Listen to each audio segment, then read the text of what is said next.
Temos aqui uma manivela, esta manivela é rodada, enrola aqui esta corda e puxa os discos para cima. Quando eu solto a manivela, os discos, devido ao seu peso, descem, fazem rolar estas pás aqui e agitam a água.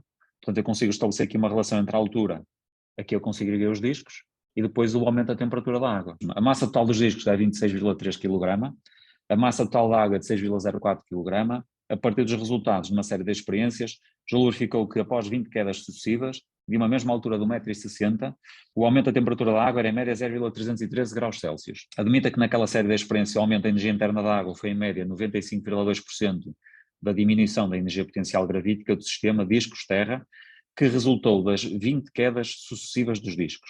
Considere que no local onde foram realizadas as experiências, o módulo de aceleração gravítica é de 9,81 m/s². Determina, a partir dos resultados de Joule, a capacidade térmica mássica da água e apresenta os cálculos efetuados. Portanto, o que é que eu vou fazer? Em primeiro lugar, eu vou calcular a energia fornecida na queda dos discos. E nós já sabemos que os discos vão cair 20 vezes de uma altura de 1,60 m. Portanto, em termos práticos, o trabalho do peso será igual a mg vezes o h vezes o cosseno de 0 grau, 26,3, vezes o g, diz aqui para nós usarmos o 9,81, vezes a altura, que é de 1,60.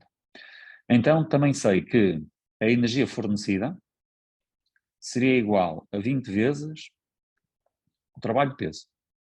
Ok?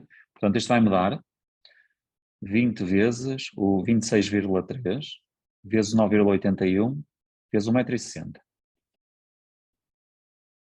Só que desta energia fornecida pelo trabalho do peso, apenas 95,2% é convertida em energia interna. Então vou calcular a variação da energia interna. É igual a 0,952 vezes a energia fornecida, 7,86 × 10⁻³. Como nós sabemos que a energia útil, que é a variação da energia interna, pode ser também obtida pela expressão do mc vezes a variação de temperatura, então, se a variação da energia interna é igual a mc vezes a variação de temperatura, então concluímos que a capacidade térmica mássica será igual à variação da energia interna sobre o produto da massa da água pela variação de temperatura. Portanto, temos o 7,86 vezes 10 elevado a 3, a dividir pela massa de água, que é de 6,04, e a variação da temperatura de 0,313. Uma capacidade térmica mássica de 4,157 exp.3. Como o trabalho da força resultante é igual à variação da energia cinética, que por seu lado se calcula pela expressão do meio da massa e a diferença do quadrado das velocidades, como este valor é igual a zero, então concluo que o trabalho da força resultante também é igual a zero. O LED é um dispositivo que emite luz com elevada eficiência. Na figura, representa-se o gráfico da corrente no LED em função da diferença potencial elétrica nos seus terminais. Para se obter a curva característica do LED, montou-se um circuito no qual o LED se encontrava ligado em série a um rióstato. Portanto, um rióstato é uma resistência do valor variável e uma pilha ideal de força eletromotriz 4,50 V. Então eu já sei que a diferença potencial nos terminais da pilha é sempre 4,50 V, independentemente do valor da corrente que a atravessa. Neste circuito introduziram-se ainda dois aparelhos de medida adequados. Qual dos esquemas representa o circuito que permite obter a curva característica do LED? Portanto, eu quero determinar a corrente que atravessa o LED e a diferença de potencial nos terminais do LED. O amperímetro tem que estar sempre intercalado em série, um voltímetro está sempre intercalado em paralelo. Neste esquema, aqui, o voltímetro está em série neste circuito ou estará em paralelo com este fio. Nós temos o voltímetro a determinar a diferença potencial nos terminais da fonte. Temos no circuito A, o voltímetro, a determinar a diferença potencial na associação do LED com a resistência. No circuito B, o voltímetro a determinar a diferença potencial nos terminais do LED. Temos o amperímetro intercalado em série no circuito. Portanto, esta será a montagem correta. Caso os terminais do LED tivessem sido ligados diretamente à pilha, a corrente elétrica seria superior à que o LED suporta e este acabaria por se queimar. Ao introduzir-se o rióstato em série no circuito, a corrente elétrica no LED pode ser controlada. Portanto, quando eu aumento uma resistência, reduz a corrente elétrica e eu consigo controlar a corrente para que o LED não queime. Qual é o valor da resistência que deve ser introduzida em série pelo rióstato para que a corrente no LED não exceda 20 mA? Se o LED tem uma corrente máxima de 20 mA, a diferença potencial do LED, cada uma destas divisões é de 0,05, são 5 centésimas. a diferença potencial da fonte é igual à diferença potencial do LED mais a diferença potencial da resistência do rióstato. A diferença potencial da fonte é de 4,50. A do LED é 1,95. Já só me falta a diferença potencial do rióstato. Aqui retiramos que a diferença potencial nos terminais do rióstato vai dar 2,55 volts. Mas o circuito é um circuito sério. E num circuito sério, com um único ramo, a corrente é igual em todos os pontos do circuito. Então significa que a corrente no rióstato vai ser igual à corrente no LED, que é de 20 mA. De acordo com a lei de Ohm, nós sabemos que a corrente é igual ao quociente entre a diferença potencial e a resistência, ou que a resistência é o quociente entre a diferença potencial e a corrente. Ora, eu tenho a diferença potencial no rióstato, que é 2,55 volts, temos a corrente que são 20 mA, 20 mA dá 0,02 ampere, e calculei o valor da resistência. E, essencialmente, nós temos uma roda dentada e temos um feixe de laser que está a fazer o laser passar entre os dentes da roda dentada. Ora, quando a roda dentada avança, os dentes fazem a obstrução do feixe, não é? Ficam à frente, a luz não passa. E aqui o que me diz é o seguinte: com a roda dentada parada, o feixe é refletido num espelho e volta a passar na mesma ranhura. Portanto, o laser vai passar entre os dentes da roda dentada, vai percorrer uma distância até um espelho de 8,63 km, diz lá em cima no texto, e depois regressa e volta a ser detectado. Se a roda girar com uma frequência de 12,6 Hz, o feixe refletido no espelho não voltava a passar pela ranhura, porque incide no dente imediatamente a seguir, deixando de ser detectado pelo observador. Nestas condições, a roda descreve um ângulo de 0,250 graus, desde o instante em que o feixe incidente passa na ranhura até o instante que o feixe refletido incidia no dente. Okay? Portanto, é literalmente o tempo de ida e volta. Determina a velocidade da luz no ar, como é obtida a partir da experiência descrita, e apresente todas as etapas de resolução. Eu, se quero calcular a velocidade da luz, eu essencialmente vou dividir a distância que a luz percorre pelo intervalo de tempo que a luz demora para percorrer essa distância. E, portanto, o valor de C será dado por distância sobre intervalo de tempo. Como o laser se propaga até o espelho e é refletido, então a distância será igual a 2 vezes o 8,63 km. 8,63 vezes 10 elevado a 3. A dividir pelo intervalo de tempo. Ora, o intervalo de tempo é o intervalo de tempo durante o qual a roda se faz um desvio de 0,250 graus. O período há de ser o inverso da frequência, portanto, o período há de ser 1 sobre 12,6. E agora vou fazer uma porção direta. Se 7,937 vezes 10 elevado a menos 2 segundos corresponde a 360 graus de movimento da roda dentada, quanto tempo corresponde a 0,250 graus? 5,51 é expoente menos 5 segundos. Okay? E este é o intervalo do tempo todo de ida e volta. Portanto, isto sobre 5,51 vezes 10 elevado a menos 5, 3,13 expoente 8. Fez-se incidir um feixe de laser que se propagava no ar, numa lâmina de um vidro, segundo 5 ângulos de incidência. Para cada ângulo de incidência, mediu-se o correspondente ângulo de refração, as amplitudes são registadas na tabela. Determina o índice de refração do vidro. Na resposta apresente uma tabela com os valores para a construção do gráfico, portanto a tabela serão os senos dos ângulos, não os ângulos, a equação da reta de ajuste e o cálculo do valor solicitado a partir da equação e apresente com 3 algarismos significativos. Reparem que este exercício estruturalmente é exatamente igual ao outro que nós fizemos na outra prova. Okay? Portanto, se nós aplicamos aqui a lei de Snell-Descartes, ficaria que N1 vezes o seno do ângulo no meio 1 é igual ao N2 vezes o seno do ângulo no meio 2. Portanto, o N1, nós temos o laser está a passar do ar para o vidro, portanto é o N do ar vezes o seno do ângulo de incidência é igual ao N2, que é o N do vidro, vezes o seno do ângulo de refração. Ora, se nós construirmos o gráfico em que aqui temos o seno do ângulo de incidência e aqui temos o seno do ângulo de refração, uma vez que eu altero o ângulo de incidência e, consequentemente, é o ângulo de refração que começa a alterar. Vou ter aqui uma relação linear, também de 5 pontos, com uma equação da reta do género y igual a de x mais b. O pentacloreto de fósforo pode compor-se em fase gasosa, originando o tricloreto de fósforo e o cloro. Considere que a variação da entalpia associada à decomposição de uma mol de PCl5 é de 88 kJ. Portanto, significa que o ΔH é de 88 kJ por mol. A energia média da ligação PCl é de 257 kJ por mol. Da energia média da ligação no ClCl é de 243. ΔH é igual à energia das ligações dos reagentes menos a energia das ligações dos produtos de reação. O ΔH é de 88. 5 vezes a energia de ligação PCl em PCl5. E depois vamos ter 3 vezes a energia de ligação PCl no PCl3 mais a energia de ligação cloro-cloro.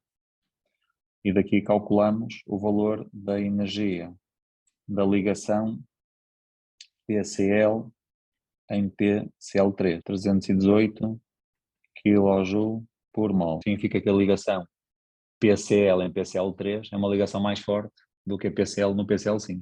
Maior energia de ligação. Depois diz-me, um reator de volume variável contém inicialmente 3 mol de PCl5 e tem 0,80 de PCl3. O sistema atinge o equilíbrio a uma temperatura T, o volume do reator é 2,5 e 90% da quantidade inicial de PCl5 não reage, determina a constante de equilíbrio. Portanto, a equação é o PCl5 em equilíbrio com o PCl3 e com o Cl2. Que, estando o sistema em equilíbrio, se provoca uma diminuição do volume do reator à temperatura T. Preveja fundamentando como varia a quantidade de PCl5 e escreva um texto estruturado. O primeiro argumento é abordar o princípio de Chatelier e dizemos que, de acordo com o princípio de Chatelier, quando o sistema inicialmente em equilíbrio é perturbado, e esse sistema evolui no sentido em que a perturbação é contrariada. Como ocorre uma diminuição do volume, vamos ter um aumento da pressão, e se ocorre o aumento da pressão, o sistema evolui em que sentido? No sentido em que diminui a pressão, que é para diminuir a quantidade de espécies gasosas, ok? Evolução da diminuição da quantidade de gás. Ora, se nós olharmos para a nossa equação, nós sabemos que quando a reação evolui no sentido direto, por cada um mol forma 2 espécies gasosas, se evolui no sentido inverso, por cada 2 forma só uma. Portanto, claramente a evolução será no sentido inverso. Então, se vai evoluir no sentido inverso, isto ocorre no sentido inverso, e o objetivo é explicar o que acontece à quantidade do PCl5. Logo, como o PCl5 é o produto da reação no sentido inverso, logo a quantidade de PCl5 vai aumentar. Agora, representa a molécula de cloro na notação de Lewis. Agora, Cl2 é o Cl. Considera os átomos de fósforo e o cloro no estado fundamental. Vocês têm o fósforo, tem o número atómico 15, depois tem aqui à direita o cloro, tem o número atómico 17. Não tenho que saber de cor, vê-se na tabela periódica. Estão os dois no mesmo período e a consequência é que, como o cloro tem maior número atómico, portanto tem um núcleo que tem maior carga nuclear, atrai mais os eletrões. Então sabemos que no átomo de fósforo os eletrões de valência sejam em média menos atraídos pelo núcleo e o raio atómico do cloro seja menor. Portanto seria menos menor, será V. Dissolveu-se amoníaco em água, obtivemos uma solução de concentração 2,27 mol por cada decímetro cúbico, de densidade 0,98 grama por centímetro cúbico, à temperatura de 25 graus Celsius. Determina o número de moléculas de água. Ora, a quantidade de NH3 é igual à concentração vezes o volume. A concentração é 2,27 vezes o volume, que é 0,250. Calculo a massa só do amoníaco, multiplicando a quantidade pela massa molar. A massa da solução será então igual a 0,98 vezes 250. A massa de água é igual à massa de toda a solução menos a massa do soluto, que dá 235,3. E calcula a quantidade de água, que dá o 235,3 sobre 18,02, 13,06 mol, e o número de moléculas de água, que dá 7,86 vezes 24. Ok. Depois diz, o amoníaco é uma base fraca. Se eu adicionar um ácido, o ácido vai fazer aumentar a concentração de H3O+. Ora, quanto mais alta é a concentração de H3O+, menor é do OH-, que eu gasto. Então, se eu adiciono um ácido forte, vou fazer aumentar a concentração do H3O+. Se este aqui aumenta, a concentração do OH- vai diminuir. Se esta concentração diminui, a reação evolui no sentido direito. Okay? Então, a concentração do OH- diminui. Portanto, esta aqui já foi embora. E a concentração da NH4+ aumenta. Portanto, será esta daqui. O ácido sulfúrico temos aquilo, numa solução de ácido sulfúrico de concentração 1 expoente -2, a concentração de H3O+ é. A primeira reação é completa. Portanto, se eu tenho aqui uma concentração de 1 expoente -2, 1 expoente -2, então vou ficar aqui com 1 expoente -2 e ali também com 1 expoente -2. Só que depois, este valor que cá está vai voltar a reagir, certo? Eu vou formar aqui uma certa porção XX. Logo, o que é que eu posso dizer? A concentração de H3O+ vai ser igual ao 1 expoente -2 da primeira ionização mais o X da segunda ionização. Então vai ser superior à concentração do SO4 2-, é verdade, e o pH é igual a 2? Não, é abaixo de 2. Certo? Superior à concentração do SO4 2-, porquê? Porque se a do SO4 2- for X, a do H3O+ vai ficar X mais 1 expoente -2. Certo? Então vai ser maior. Então tem que ser superior e não pode ser igual.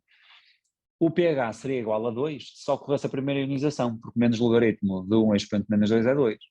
Mas como se forma H3O+ da primeira ionização e mais um bocado da segunda, então o pH ainda vai ser um bocadinho mais baixo. Então o pH vai ser inferior a 2. O ácido conjugado do SO4 2- é o HSO4-. Portanto, este não é de certeza. E a água comporta-se como base apenas na reação 1? Não, a água é base nas duas reações. Ok? 1 e 2. Portanto, aqui diz apenas na reação 1. O íon H+, que vem do ácido, vai se transformar em H2. Então, se o H+, se está a reduzir, ele é o oxidante. Então, o íon H+, reduz-se e o magnésio é o redutor, que é o metal. Duas amostras com massas iguais. Nós sabemos que a quantidade é igual à massa sobre a massa molar. Então, nós sabemos que a massa molar do N2, que é 28, é menor do que a massa molar do O2, que é 32, certo? Então, se eu tenho a mesma massa, o que tiver maior massa molar vai ter menos quantidade, certo? Ou seja, temos menos O2 do que temos N2. Por outro lado, nós sabemos que o volume total é igual à quantidade vezes o volume molar. São as mesmas condições de pressão e temperatura, o volume molar é o mesmo, mas a quantidade é diferente. Então o volume também é diferente. Então significa que os volumes são diferentes e o número de moléculas também é diferente. Portanto, é tudo diferente.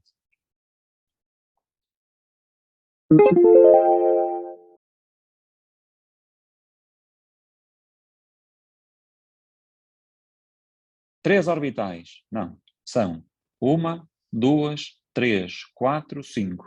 Ok? 5 orbitais. Portanto, onde tem 3, já excluir. E os eletrões da orbital 1s são os de menor energia, é verdade. Quanto mais baixos estão os eletrões de menor energia, fica mais negativo, só se tem mais energia de remoção. Sim. Qual é a distância de A para B? De A para B a distância é esta área toda. Não é? Porque isto é o gráfico da velocidade, é calcular esta área toda. Ora, isto vai-me dar 6,5 mais 4,5 vezes 1 sobre 2, 5,5. Qual dos diagramas pode representar as forças que eu estou no corpo na subida da rampa de B para C?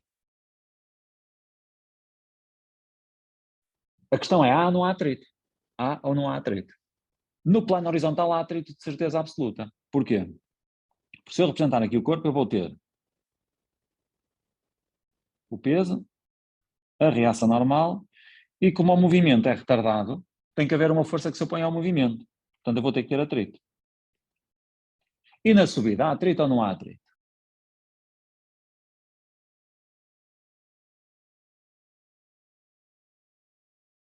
Se não existir atrito, só assim está uma aceleração de quanto? Chego aqui e digo assim, a força resultante é igual à massa vezes a aceleração. A força resultante é só o P de x. Isto é igual à massa vezes a aceleração. O P de x é igual a mg vezes o seno de 30 graus. Isto vai-me dar massa vezes a aceleração. Isto dá uma aceleração igual a g 130 graus.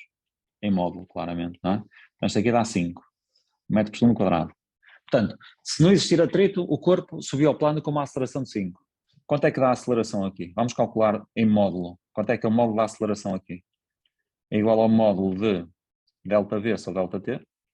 O ΔV é a velocidade do fim, que é 2, menos a do início, que é 4,5, sobre o intervalo de tempo, que é 0,5 em módulo. Ora, 2 menos 4,5 dá 2,5, 2,5 sobre 0,5 dá 5. Ou seja, a aceleração nesta rampa é igual à aceleração como se só atuasse o peso. Então não há atrito. Okay? Se não há atrito, esta já foi embora e ficamos com a opção A. O trabalho da força gravítica é simétrico da variação da energia potencial gravítica. Então, o módulo do trabalho da força gravítica é igual ao módulo da variação da energia potencial gravítica. Mas também sei que o trabalho da força resultante, que é esta coisa que cá está, o trabalho da força resultante é igual à variação da cinética. Então, o módulo do trabalho da força resultante é igual ao módulo da variação da energia cinética. O módulo da cinética é o módulo do trabalho da resultante. E este módulo do trabalho da variação da potencial é igual ao módulo do trabalho do peso. Portanto, tem que ser menor, menor ou maior, maior. No trajeto de A para B, o trabalho da resultante é o trabalho do atrito, que é negativo. Isto é de A a B. E no percurso de B para C, o trabalho da resultante é o trabalho de peso. Depois temos a reação normal que tem trabalho nulo. Okay? Então vai ficar mais o trabalho de peso. O trabalho do atrito é negativo. E o trabalho do peso também é negativo. Se o trabalho da força resultante em módulo é maior que o trabalho do peso, porque no trabalho da força resultante temos lá duas forças a fazer trabalho, então a variação da cinética em módulo também tem que ser maior do que a variação da potencial. Então significa que a opção correta será esta. 2 microfones idênticos ligados a um osciloscópio foram colocados à mesma distância de um altifalante. A amplitude nós vemos que é a mesma coisa, não é?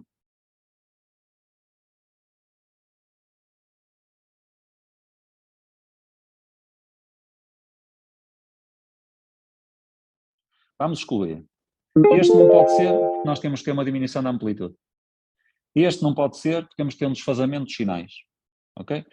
No outro, se vocês repararem, o desfazamento dos sinais aqui está literalmente, quando este está em mínimo, aquele está em máximo, isto é um desfazamento de meio período.